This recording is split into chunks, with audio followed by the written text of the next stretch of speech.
Ecobici y HSBC, ahora en Álvaro Obregón y Azcapotzalco, presenta Lo que hay que saber. Las carreteras del terror, la México-Veracruz y el robo al transporte de carga. También Ayotzinapa pasa de ser una promesa a una bomba de tiempo para AMLO, y Claudia Sheinbaum busca lanzar un satélite para cerrar la brecha digital. Suscríbete y activa las notificaciones de Expansión Daily en tu plataforma de podcast favorita para que no te pierdas ningún episodio. Es jueves 14 de marzo, yo soy Gonzalo Soto y esto es Expansión Daily. Esto es Expansión Daily. Lo que hay que saber. Lo importante del día con los editores de Expansión. Expansión Daily. Lo que hay que saber. Bienvenidos. Bienvenidos y bienvenidas a un episodio más de Expansión Daily. Y hoy está conmigo Eréndira Reyes, editora de Tecnología en Expansión. ¿Cómo andas, Ere? Bien, muy contenta de estar por acá, de que me invites una vez más, Gonz. Bienvenida de vuelta. No es cosa mía, es la producción. Quéjate al final del episodio.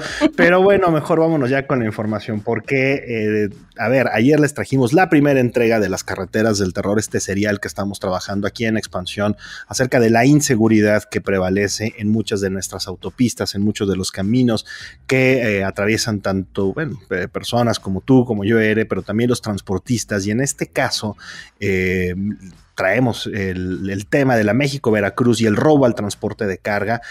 Nuestra colega Suara de Luna nos muestra datos bastante escalofriantes sobre cómo los conductores de vehículos de carga son blanco constante de asaltos en la carretera 150 que conecta el centro del país con Veracruz, un importante punto logístico para el comercio con Europa. Sí, en cuanto a los datos me parecieron sorprendentes y sobre todo voy a remontarme hasta cuestiones bien literarias de los bandidos de Río Frío, casi. Y siento que seguimos en esos tiempos, porque la Asociación Nacional de Empresas de Protección y Rastreo Vehicular están posicionando a Puebla como el segundo estado con mayor índice de inseguridad, y es más o menos por un total de 502 robos que hay, y que solamente es superado por el Estado de México. Y en específico lo que decías, ¿no? Es en vehículos de carga, pero también vehículos particulares y de última milla, que en estos últimos representa el 14% del total nacional. Yo sabía, la verdad, de la inseguridad de esta carretera, que además es una de las principales conexiones que suelo tomar cuando me voy de vacaciones hacia Oaxaca, hacia Puebla, hacia Tlaxcala, y ya me dio miedo. Ya no quiero ir. ¿Sabes qué pasa además, Eric? Que lo hemos visto mucho también en videos en redes sociales. Han circulado no nada más de transportes particulares, personas que han sufrido asaltos. Como bien lo dices, desde el siglo... No te equivocas al hacer referencia a un libro del finales del siglo XIX, una situación que desafortunadamente no ha cambiado y por el contrario ha empeorado en los últimos meses, en los últimos años. La Asociación Nacional de Empresas de Protección y Rastreo Vehicular ha destacado que los municipios de San Martín, Texmelucan y Esperanza son los más peligrosos, especialmente por la proximidad hacia Veracruz. También es lo que nos menciona aquí Suara de Luna en su nota, es que los productos más frecuentemente robados incluyen, por ejemplo, alimentos, vinos, licores, desde luego electrónicos, electrodomésticos, que también son de mucha circulación. También aquí lo terrible, e insisto, y hago mucha referencia porque creo que muchos de nosotros, o gran parte de nuestra audiencia quizá aquí en este podcast, ha visto los videos en redes sociales. Son operativos criminales que parecen de película. Sí, y de hecho aquí destaco que justo en las vacaciones de diciembre me pasó que había un bloqueo y lo primero que pensamos era justo uno de estos videos, así de ya vamos a ser parte de estos videos. Uh-huh. En realidad era un bloqueo por una protesta, justo en Texmelucan, pero ya estás como tan inserto en toda la parte de los incidentes que hay, que tampoco es un tema de horarios, o sea, se pueden medio ajustar los horarios y es una de las cosas que le comentan a Suara y que lo pone en la nota, pero realmente los días de paso son aleatorios, no hay una continuidad como tal, no se puede evitar ser víctima, entonces te puede tocar a las 5 de la mañana, a las 3 de la tarde, y además de todo, Veracruz ocupa el 5º lugar con 95 incidentes registrados en el año en el tema del transporte de carga, que pues son estos grandes camiones que están pasando y que finalmente, pues por eso incluso también hay más protestas de parte de los transportistas pidiendo pues garantías para evitar ser robados y además otro tipo de inseguridad, ¿no? Porque no solamente están en peligro las mercancías, también sus vidas. Correcto, y como también lo hemos mencionado en otros episodios, este tipo de delitos y este tipo de situaciones son las que ponen mucho en entredicho algunas de las inversiones que hay en este país. De nuevo, pues la mercancía puede llegar muy bien a Veracruz y de ahí transportarla al centro del país o viceversa, ha complicado o puede complicar muchísimo las operaciones a cualquier compañía. Pero bueno, vamos a cambiar rápido de tema porque Ayotzinapa pasó de ser una promesa del presidente a una bomba de tiempo, pero nada más para López Obrador, también lo está haciendo para cualquiera de las candidatas o el candidato que gane la elección del próximo 2 de junio. Lo hemos visto en los últimos días cómo la relación entre el presidente con los padres de los 43 estudiantes se ha deteriorado de manera significativa y bueno, parece ser que este será otro de los pendientes que dejará el actual mandatario. Sí, esta es una nota de Lidia Arista que hemos estado viendo mucho, se le ha estado dando bastante seguimiento por parte del equipo de política y tiene que ver con, bueno, esta deuda de hace bastantes años, o sea, esto sucedió en 2018, creo que varias veces nos ha tocado ver marchas, hemos visto bloqueos, hemos visto pues muchas demandas alrededor del tema y pasar de ser un tema bienvenido, ser un tema que incluso el Ejecutivo hablaba y ahondaba, a empezar a ser un tema de ya casi no quiero ni siquiera mencionarlo, no se busca recibir incluso a los demandantes, que en este caso son los padres de los 43 normalistas desaparecidos, y pues me parece un reto importante para la siguiente gestión. Es una cosa de hacer tantita memoria, recordemos que cuando pues todavía era candidato, o cuando era más bien el líder de la oposición, Andrés Manuel López Obrador, se subió, digamos, a parte del movimiento que reclamaba la aparición, en primer lugar, de los 43 estudiantes, posteriormente el esclarecimiento de lo que había ocurrido, y también fue uno de los principales cuestionadores de lo que se le conoció, o lo que se le llamó la verdad histórica.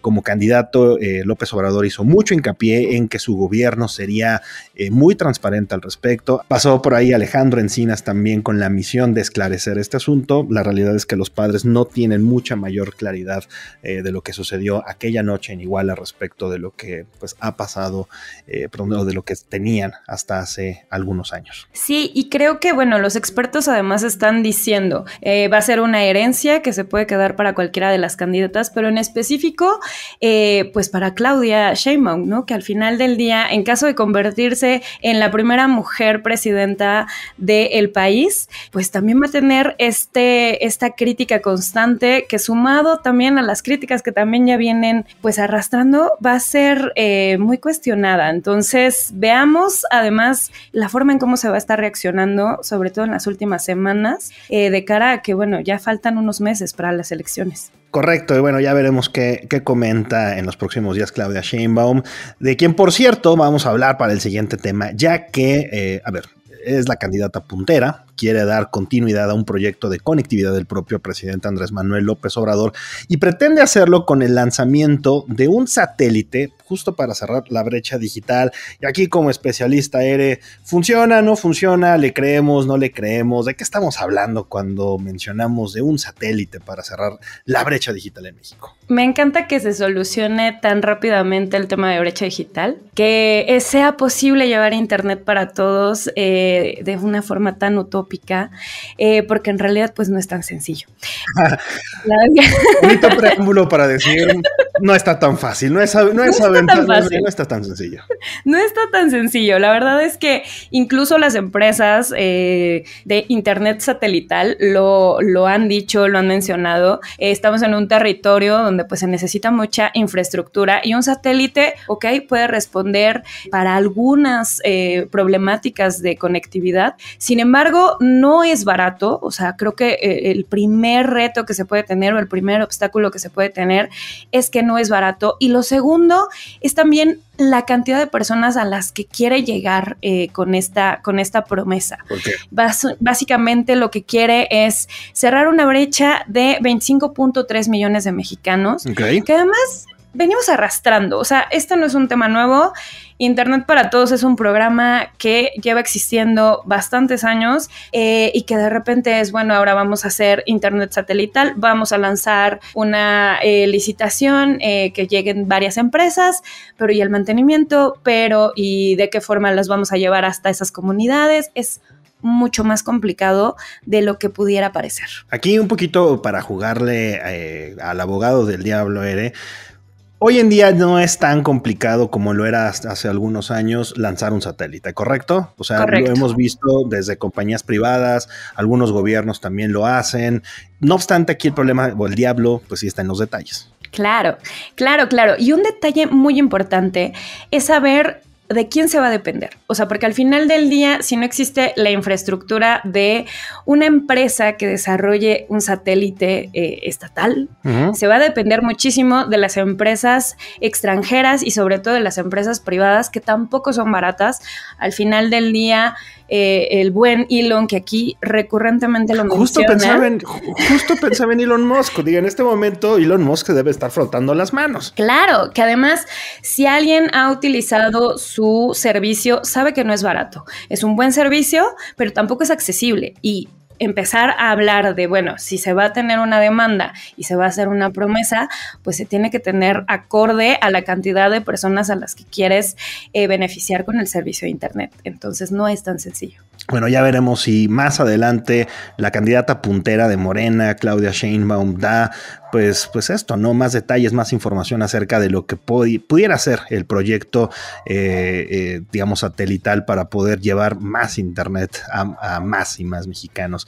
Y bueno, nos quedamos con la parte tecnológica porque allá en Estados Unidos, centennials y millennials lloran una decisión de la Cámara de Representantes que aprobó un proyecto para prohibir TikTok allá en ese país. La Cámara aprobó este proyecto de ley que le daría al propietario chino de TikTok, ByteDance, 6 meses para desprenderse de sus activos estadounidenses de la aplicación de videos cortos. Así es, ya todo el mundo está mencionando que estamos viviendo un nuevo Huawei. Sí. La verdad es que es una cuestión completamente distinta. El proyecto de ley justo fue aprobado por 352 votos a favor y 65 en contra, que además es en apoyo bipartidista, lo que me parece muy destacado. Es algo que, bueno, están tanto republicanos como demócratas de acuerdo. No es la primera vez tampoco que se discute sobre esta posibilidad de que TikTok deje de ser una empresa de ByteDance en el caso de Estados Unidos. Y bueno, un poco retomando lo que decías, todo está en el tema de los detalles y en este caso está en el tema de los datos. ¿Por qué este miedo que existe en torno a la aplicación? Y es algo que, bueno, pues los legisladores en Estados Unidos han estado platicando. Sí, a ver, aquí varios puntos que hay que aclarar de esta resolución por parte de la Cámara de Representantes. La primera es, no es tan sencillo y no será tampoco un proceso que ocurra de la noche a la mañana. Ya lo mencionábamos, para que ocurra la venta de los activos van a pasar por lo menos 6 meses y aún así la aplicación no va a desaparecer de los teléfonos de por lo menos 170 millones de estadounidenses, casi la mitad del país que tiene descargado TikTok. Sí, es un tema de seguridad, por lo menos así lo están viendo tanto demócratas como republicanos, lo cual llama mucho la atención que en Washington, en donde ambos partidos son incapaces de ponerse de acuerdo con el color del cielo, aquí haya sido mayoritario el tema y se hayan decantado por modificar la manera en la que opera TikTok ahí en Estados Unidos. Hay una realidad también y es, una parte muy técnica, y aquí permitan la rápida explicación. El código de TikTok no es propiedad de TikTok, es de ByteDance. Exacto. Y para eso China necesita permitir permitir la licencia, de este código a cualquiera que compre la licencia en Estados Unidos. Eso no va a suceder. Entonces también es también es una realidad que TikTok puede que cambie de manera significativa. Puede que cambie de manera significativa, y uno de los argumentos muy fuertes que tienen desde hace varios años y de hace varios meses es el tema de seguridad nacional, la prohibición que tiene incluso la plataforma de estar instalada en teléfonos usados por gente que trabaja en gobierno, y la preocupación además constante de, ¿por qué el código es tan importante? Ven incluso el tema de que exista dentro de la junta directiva gente del gobierno chino, que en realidad sí es verdad que es una persona, y eso es por una legislación también china, pero también ya están respondiendo del otro lado del mundo, y del otro lado del mundo están diciendo: esto no va a ser sencillo. La última vez que lo intentaron, los usuarios se pusieron muy del lado de la plataforma, y algunas empresas también han dicho, vamos a intentar mediar, buscar, encontrar un buen acuerdo.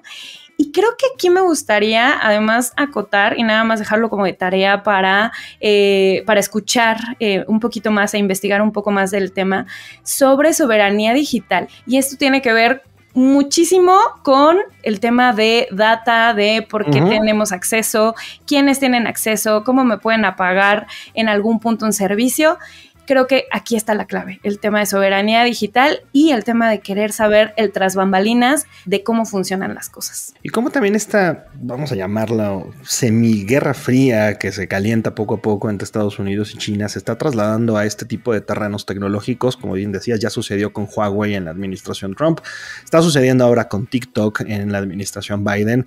Cada vez que el CEO de TikTok aparece a una comparecencia ante la Cámara de Representantes o ante el Senado, es una vapuleada impresionante, y así será con otras compañías. Recordemos también que del otro lado del mundo, en China, muchas tecnológicas estadounidenses están prohibidas. Entonces es ahí un toma y daca muy, muy interesante que seguramente veremos cómo se desenvuelve en los próximos meses. Pero bueno, hay una muy buena noticia para tu ahorro si es que tienes pensado retirarte algún día. Aunque a veces parezca, no todo está perdido. Y bueno, ahí te va, porque la Suprema Corte de Justicia de la Nación le puso tope a los cobros de las Afores. El fallo del máximo tribunal de nuestro país es en cuanto a lo que cobran por administrar las cuentas individuales de los trabajadores. El tope establecido será del 0.57%. Sí, esto lo avaló la segunda sala de la Suprema Corte de Justicia de la Nación. Y bueno, híjole, Gonz, me encantaría ese sueño. ¿Algún día retirar? Sí, a todos. Sí, me encantaría. La verdad lo veo muy lejos, lo veo muy complicado. Quiero pensar que mi Afore me va a alcanzar. Pero bueno. Nadie dijo que sería mañana. Exacto. Actualmente las Afores administran más de 71.7 millones de cuentas de ahorro de los trabajadores para el retiro. Y de estas concentran pues más o menos 4.8 billones de pesos, con los porcentajes que van desde 0.53% a el 0.57%. Y bueno, esto será o tendría que reflejarse eventualmente en el muy largo plazo en un beneficio para pues los trabajadores, para las trabajadoras de nuestro país, quienes sobre todo en los últimos años han dependido pues prácticamente en su totalidad de lo que les da la Afore. De todos modos, lo que obtendremos de ella es pero muy bajito, así es que hay que tomar muchas previsiones para el ahorro. Pero bueno, vámonos mejor de buen ánimo, ¿verdad? Que por lo menos ya tenemos este tope del 0.57% al cobro de las Afores, así es que con esto ya nos despedimos. Muchas gracias, Ere, por habernos acompañado en este episodio de jueves. Muchas gracias, Gonz. Y recuerden que toda la información sobre estos y otros temas están disponibles en expansión.mx. Leemos sus comentarios en las redes sociales de Expansión, @expansiónmx. Nos escuchamos mañana. Expansión Daily. Escucha un nuevo episodio lunes a viernes a partir de las 6 de la mañana. Expansión Daily es un podcast de Expansión. Este episodio llega a ti gracias a rss.com. El podcasting hecho simple. Ecobici y HSBC, ahora en Álvaro Obregón y Azcapotzalco, presentó.